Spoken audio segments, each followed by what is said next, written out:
Yeah. We've been Facebook friends for 10 years, so I know you go by both of them. Or which would you prefer to be called? I mean, it really don't matter, but I mean, I would prefer Kyndale just because of what I'm doing. But I would you think know, so most too, family, because it was in most family like close people is down. They're gonna call me Kyndale regardless. Right. Okay. That's like potato.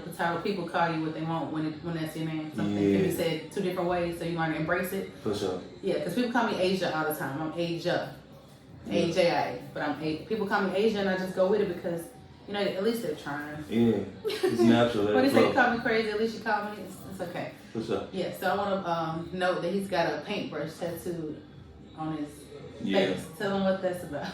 Oh yeah, I mean, you know, I'm an artist, and it's also a microphone over here too. I'm dark as hell, so you might see it anyway. But I no haircut or whatever. But yeah, it's a microphone over here, paintbrush over here. I'm an artist in both them ways, so you know, do music and art. That's exactly how I became a fan. I have a brother.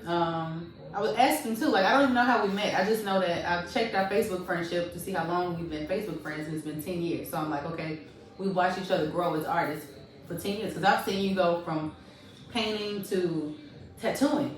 I saw you say, hey, I really want to try this. Yeah. And it's so amazing to see somebody go from one type of art to another because they decided they were going to do that. Sure. How was that struggle, or was it easy? It wasn't necessarily a struggle. I feel like everything is just about you getting up and doing it and being consistent. You know what I'm saying? So I did a lot of shit. So you know, I felt like I was at a point where I could like take some time out to really flourish in something new. Okay. You know, yeah. So. Learning and mastership. I think it was Lauren Hill that said that. She said that we don't just come here to take over one thing. We come here to learn. Yeah. So you learn something, you master it, and then you know you got to come back down. But you're on the foothill of learning something new and mastering that. Yeah. And that kind of, I think that brings some peace when you're an artist and you're all over the place. People are like, you doing what now? Yeah. did anybody question that? Yeah. Yeah, they did. You know, but it really don't matter.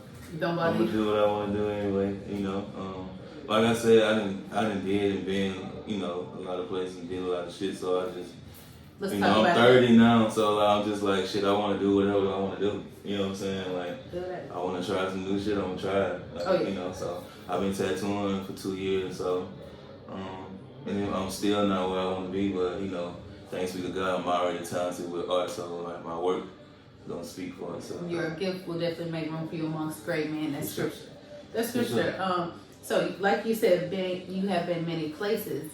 You were in the A, right, for a minute. Yeah. I thought he was gonna have to visit home. I'm still there. I'm still there. Technically, I just I came down here to tattoo. Like I said, the tattoo world is like way different from art. You know, I'm leading the A with my art, but with tattoos, it was slow. Everybody locked in with their own tattoo artists. Some of my mentors and shit, like we got some of the same clientele. With my painting versus their tattoos, they wouldn't trust me with tattoos because you know it's permanent. So, but the man in Mobile was crazy.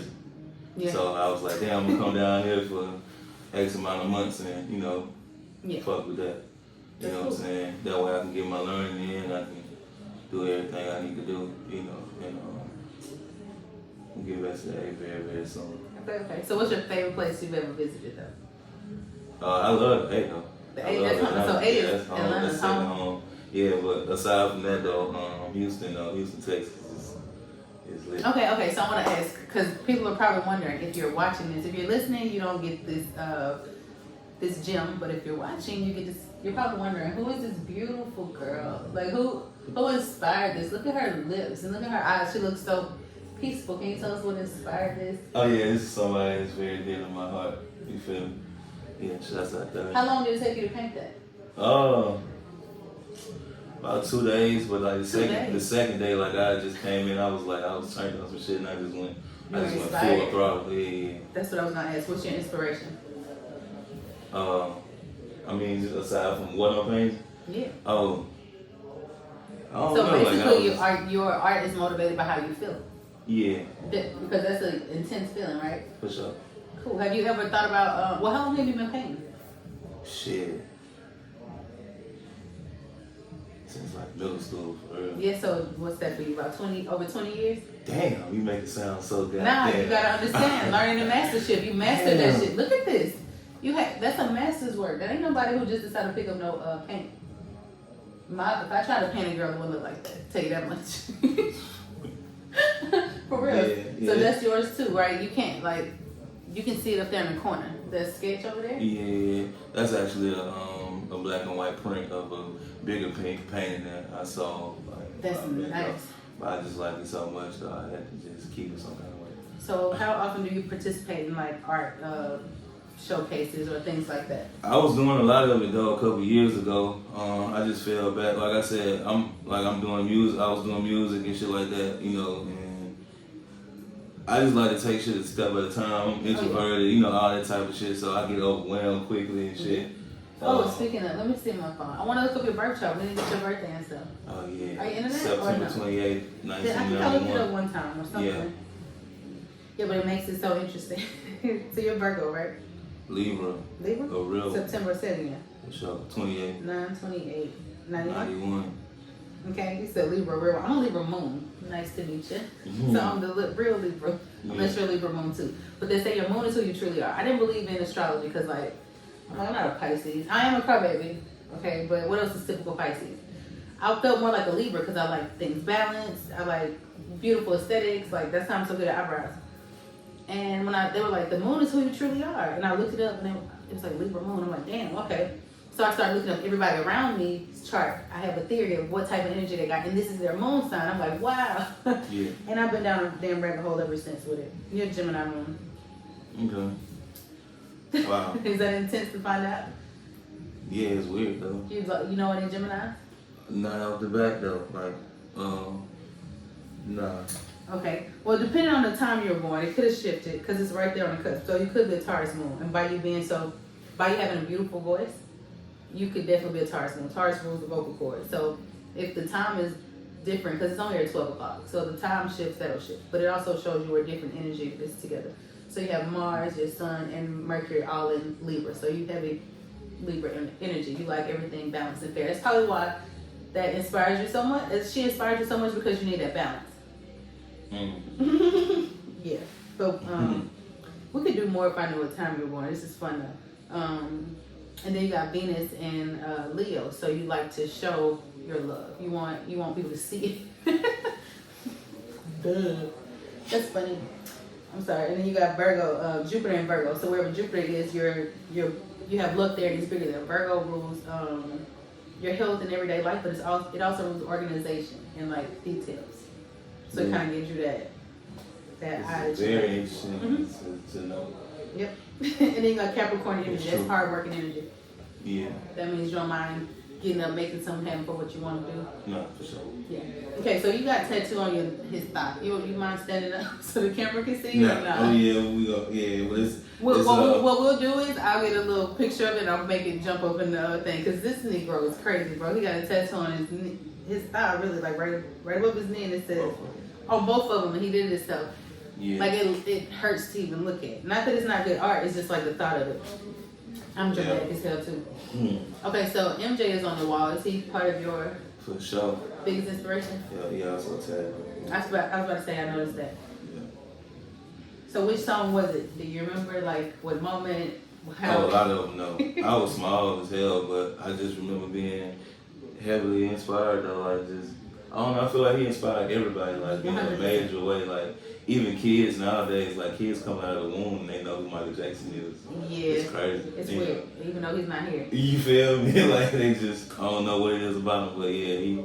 Oh, well, the thing is, energy never dies. And when you're an artist and you create things, guess what? That's you putting your mark on the world. Yeah. And the cool thing about music and digital art is it's never going to be gone. So you can preserve it for years and years and years. So that's why I said I feel like I'll never die for real. No, none of us will, as long as we create art. Yeah. Yeah. I'm always Right, Velvet. Yeah. Let's see, what else? I had a couple questions I want to ask you. Okay, yeah. Let's talk about you meeting any celebrities. And which gift specifically brought that about? Which what? Which one of your gifts? Oh, okay. Specifically brought that about. Well, who you know about that you want to touch on? One of my favorite songs ever. Go ahead. What's the song? Bitch, I'm the man. Mm. Oh my God. It's my favorite song in the world. Like if it wasn't for that song, I think I might have lost. I wouldn't have been a fan of his anymore. I know that sounds intense. Yeah, a lot of people said that though, but I mean, how the fuck did that happen? 50 though, for real. Right, but how did that happen? Actually, like shit. So I'm real cool with Sonny Digital. So my brother's producer and a legendary producer. Right, I'm about to say, wait, Sonny Digital. I heard that before. Yeah, and we was locked in doing some shit for himself though. Like he was doing his thing, like trying to be an artist, you know, a major artist, whatever, rapper and shit like that. So, and he actually is one like now though, for real too. Shouts out to him, he really doing good. He signed Atlantic Records, he's doing crazy right now. He said that ball and killed it. Yeah.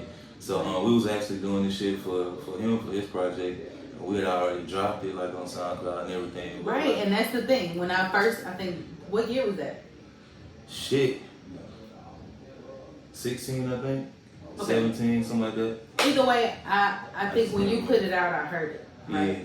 So we had put it out for him, and like it was, you know, it was dope. You know what I'm saying? Cause he always had his fan base and shit. So it was dope. But then 50 came down to Atlanta for like the BET Hip Hop Awards, and he had met with like a lot of Atlanta producers and shit. Sonny, Zaytoven, Metro. Let's go on. Right, all gangsters. So yeah, Sonny ended up calling me and was like, yeah, 50 he wanna get the Man record and shit. And, how did you feel when you heard that? Shit, like, I mean, I had already met so many. I don't really be. I mean, I'm gonna say you have put in work so long. It felt like it was supposed to happen. Yeah. So like I went, you know, when so I I'm saw like, it, let's I was get like, it. finally, because I had seen you put in work. I knew you were like on the same type of time my brother's on. So anytime I'm celebrating, I look at you like my brother. Like any black man, I'm looking at him like my brother. So it's like when you win, we all win. For sure. Like, and for your art to be heard on a global level means like, what does that mean? I can only imagine what it means. Man, just I don't know, like, you know, I always wanted to do this shit, so like it ain't really feel like. I mean, it's definitely special, but it just felt like it's right. You know what I'm saying? That's exactly what I'm saying. Well, it's supposed to happen. Yeah, that's so like that's the only feeling I got from it for real though. I just wanted to be able, you know, man, I just wanted to be able to show my mom some shit from this shit. Like, oh yeah, that's what you know, my mom, they went, you know, raised in church and shit like that. They don't really care about that shit. So yeah. Until it happened, you know, I think that's everybody like family like we doubt it. Yeah, you doubt it until it happened. Now and they be like, oh yeah, I knew you would. I would. Yeah, you know what I'm saying. So because we see it, but I don't think that we feel equipped to have the environment to nurture the genius in our children. For sure. And